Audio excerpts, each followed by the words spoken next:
L'Angleterre, pays de rêve pour bien des hommes. Berceau de Shakespeare et des Beatles, sans oublier des grands prédicateurs de renommée mondiale tels que John Wesley, Charles Spurgeon, George Whitefield et bien d'autres encore. Connaître l'anglais nous permet de voyager plus facilement à travers le monde. J'ai eu le privilège de me rendre à Londres en novembre 1966 pour la première fois. Jeune prédicateur de la mission Tzigane Vie et Lumière, je désirais annoncer Jésus-Christ à tous les thinkers anglais. Au moment de mon départ, il me manquait 50 francs pour payer mon billet d'avion. Un frère gitan me dit ce jour-là, « Si tu veux, je vais t'amener à l'aéroport de Bourget. » En me quittant, il m'a tendu un billet de 50 francs. Le frère ignorait que je n'avais pas d'argent. C'était juste la somme qui me manquait pour l'avion. Avec le recul du temps, je pense que c'était de la folie de s'engager à l'étranger sans connaître personne, ni savoir où loger, et de plus, je ne parlais que quelques mots d'anglais. C'était vraiment l'aventure de la foi. Arrivé à Londres, je retrouvai un frère de Belgique. Il me conduisit dans un quartier de la banlieue appelé Edenbridge. Là était un emplacement réservé aux gitans. Aucun de ces gens était chrétien. Ils buvaient, fumaient, se droguaient, se battaient. J'étais dans un monde que j'ignorais. Le soir arriva, où dormir? Il n'était pas question d'aller à l'hôtel. Je n'avais pas un seul penny en poche.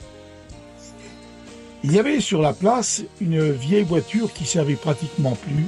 C'était une Vauxhall noire. Elle me servit de chambre à coucher durant un mois durant. À l'arrière de cette voiture, accroupi, sans aucune literie, si ce n'est qu'une simple couverture, il faisait très froid, la neige tombait, et je dormais ainsi tout habillé durant tous ces jours. Ah Seigneur, que de souvenirs! Je pense que les apôtres ont dû vivre des situations semblables.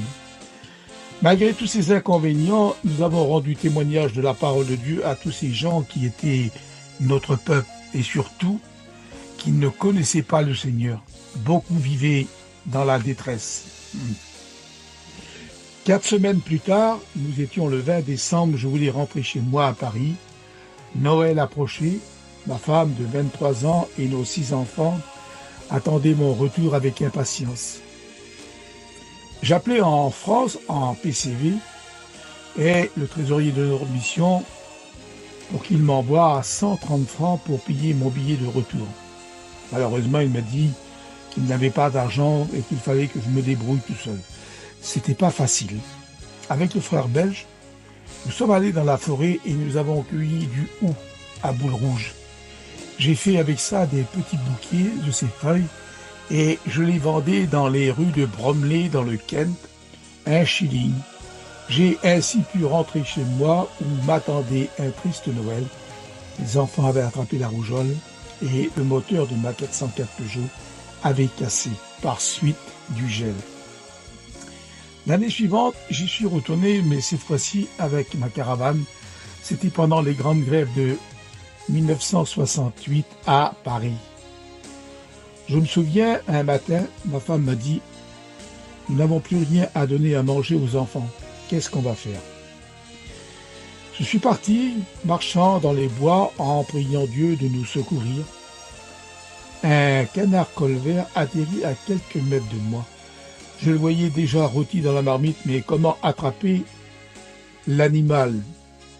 Tout à coup, celui-ci s'est mis dans le fossé. En rampant à terre tel un Indien, je lui ai sauté dessus.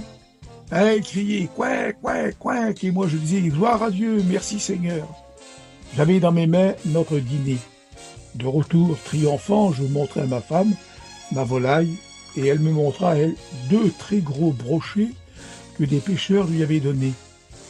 Les débuts furent très durs, mais quelle joie pour moi de voir aujourd'hui cette belle et grande mission qu'il y a en Angleterre. Le Maître n'abandonne jamais ses enfants, il en prend soin. C'est ce que nous rappelle Moïse au peuple d'Israël dans le livre du Deutéronome, chapitre 2, verset 7. Voilà 40 années que l'Éternel, ton Dieu, est avec toi et tu n'as manqué de rien. Jésus a dit la même chose aux apôtres. Luc 23, 35. Quand je vous ai envoyé sans bourse et sans sac et sans souliers, avez-vous manqué de quelque chose? Et les apôtres répondirent, nous avons manqué de rien, Seigneur.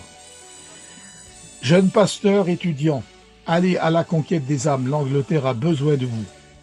C'est le message que je vous adresse de la part de votre frère en Christ, Charles Velty, dit Tarzan.